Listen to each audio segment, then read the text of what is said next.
This year has been a great year for gaming, and we are in November, meaning a whole slot of new games. And honestly, the last 3 months of any year are usually the most important prime time for gamers, and I'm excited by this year's slate. Hi guys, it's Mr.CanIplay, and today on my channel the top 10 new games of November 2023.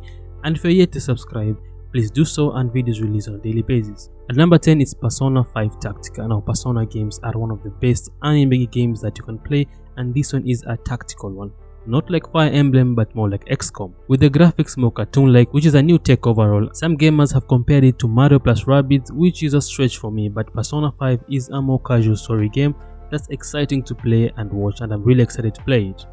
At number 9 is Football Manager 2024. Now this is all about football, except the one thing, playing football.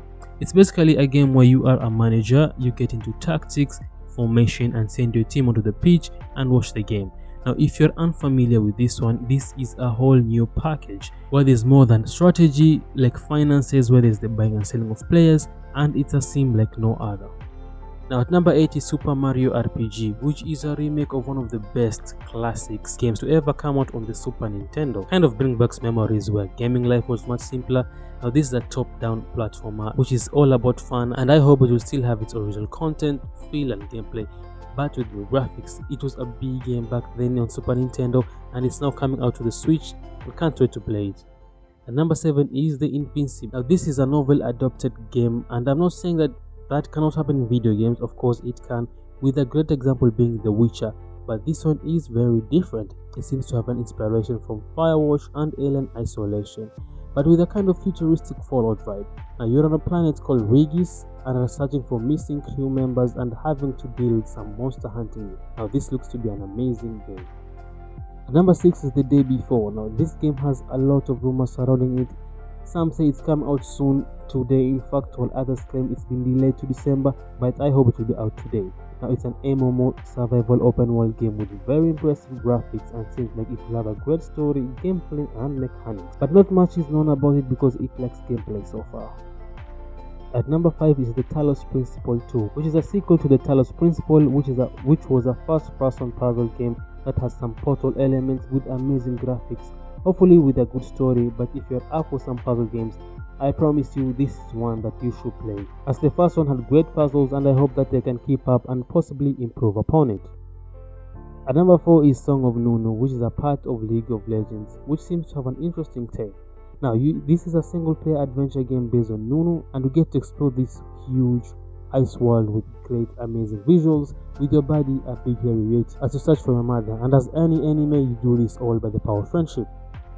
At number 3 is RoboCop Rogue City. Now this is an extremely fun first-person shooter, which is kind of contradictory if you think about it, considering that RoboCop is a giant. He's a towering, unstoppable, badass character who kind of can't be challenged by anyone, but also poses the challenge of making this game fast-paced. But from the demo they made it great, with RoboCop being who he is, very slow, very huge, a tank, and can absorb as much damage as possible with overpowered abilities and weapons. But all in all, it's a really fun game which I recommend to all. And number 2 is Call of Duty Modern Warfare 3. Now this is a third reboot of the series, continuing the story, but as we all know, we do not care about the story at all. Now it comes with 16 maps of multiplayer from the 2009 Call of Duty Modern Warfare 2, and zombies are back, by the way, and it's an open world, which I kind of don't get the point of that. I doubt there's any significance in putting it in that way. Now this time the zombies are more like DMZ mode instead of the usual we've seen in previous games. Now as much as this is a very stereotypical game, it's still a great stress reliever, and it will be out on all platforms.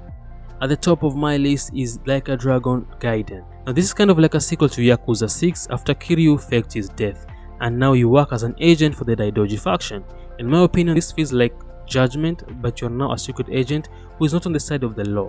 Now I'm excited to get this game because I like beat 'em up games, and this kind of makes me look forward to it, especially how they will merge Like a Dragon, Judgment, and this one into one huge fitting story. Now I like Yakuza with all the new stories, different games, and more to Kiryu, and it will be out on all platforms. Now if you enjoyed this video, let me know in the comments what you think and what games you're looking forward to be playing this month. Like and subscribe to my channel. See you next time.